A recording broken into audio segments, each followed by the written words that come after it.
साथियों नमस्कार। चलिए प्रश्न हम लोग बनाते हैं और ये रेशियो और प्रोपोर्शन का दूसरा वीडियो है।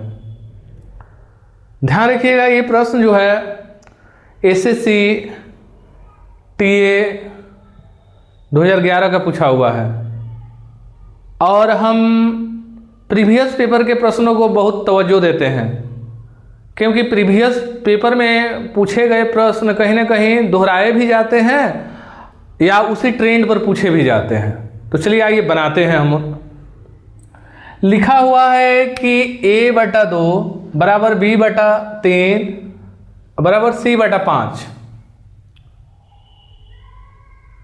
हो तो 4a + 3b - c/b निकालना है आप सभी को। तो इसे हम कैसे फाइंड करेंगे?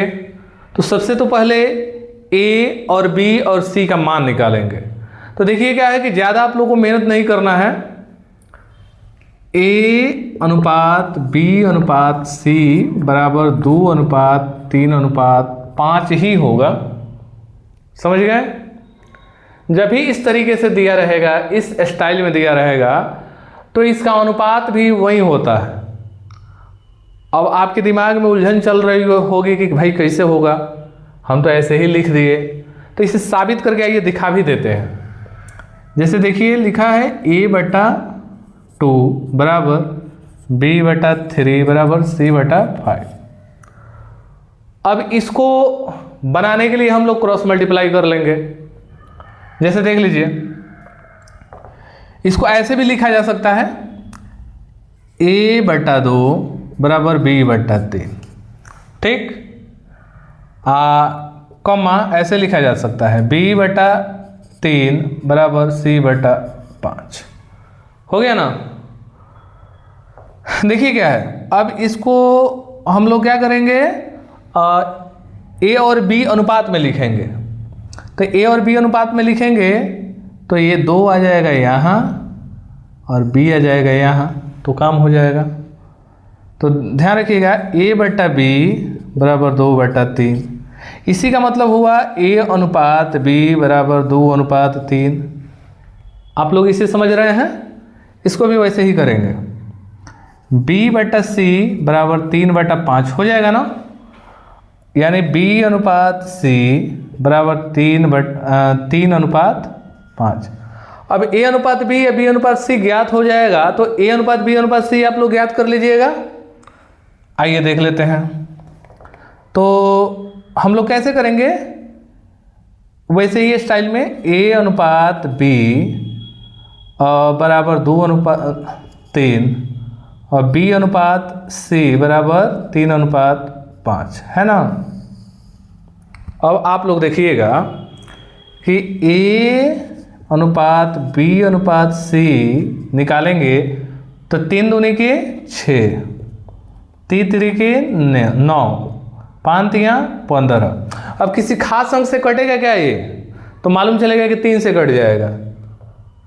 3 दूनी के 6, 3 के 9, 3 5 15, 2 3 5, 2/3/5। आप लोग देख पा रहे होंगे कि यहाँ भी वही बात लिखा हुआ है ना। लेकिन इतना कैलकुलेशन क्यों करेंगे? हम लोग डायरेक्ट लिख लेंगे, तो इसकी कोई ज़रूरत नहीं है।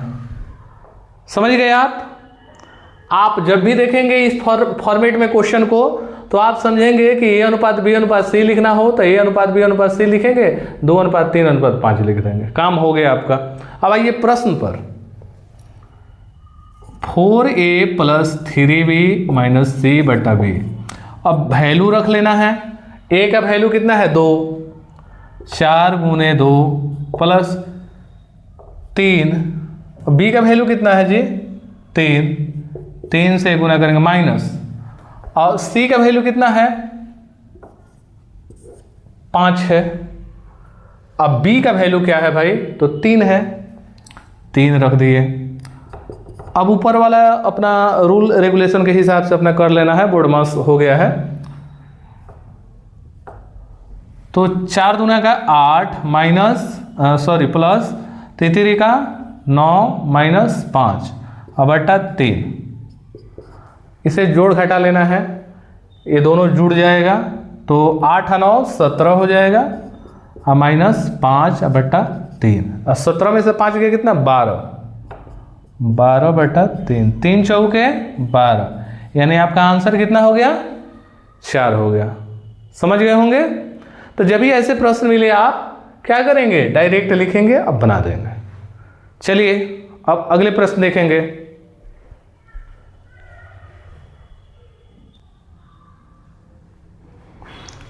चलिए दूसरा प्रश्न हम लोग देख रहे हैं बोर्ड पर है। तो आइए देखते हैं। लिखा है यदि a/3 बराबर b/2 हो तो 2a + 3b/3a - 2b का मान क्या होगा। बहुत ही इजी प्रश्न है। आप सभी अभी अभी देखें ना कि जब भी इस फॉर्मेट में लिखा रहे इसका मतलब है कि a/b बराबर क्या हो जाएगा 3/2। प्रीवियस प्रश्न तो आप लोग देखे ही हैं।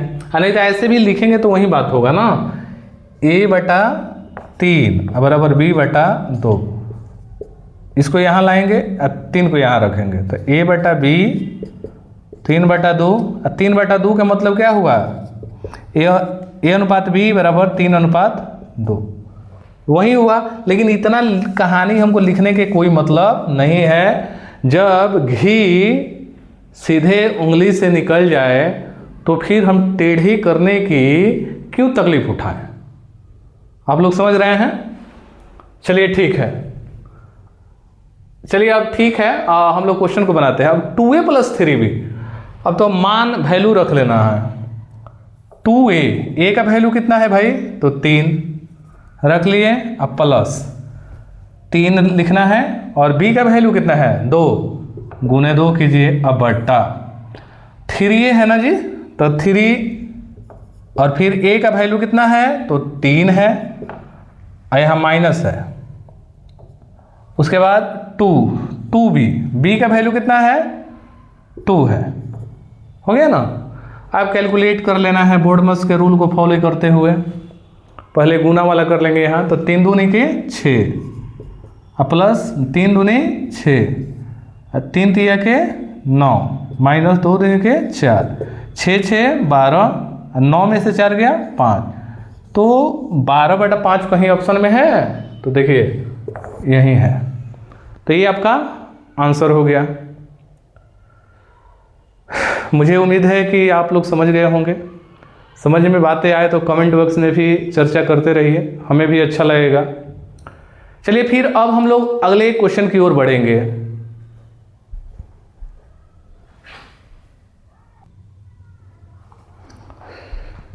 चलिए दोस्तों अगला प्रश्न मौजूद है। इसे हम लोग बनाते हैं सेम पिछले वाले क्वेश्चन के पैटर्न पर ही है ये। तो देखिए x/5 बराबर y/7 इसका मतलब हुआ कि x अनुपात y बराबर 5/7।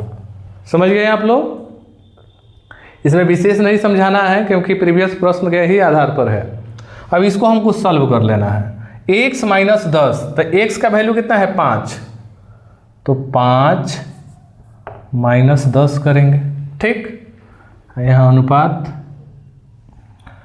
उसके बाद क्या है कि y - 14 तो y का वैल्यू क्या है भाई तो y का वैल्यू है 7 - 14। अब इसे घटाएंगे। ध्यान रखिएगा 5 प्लस में है 10 माइनस में है तो बड़ा में से छोटा घटा लें तो 10 में से 5 गया 5 लेकिन चिन्ह किसका होगा माइनस का।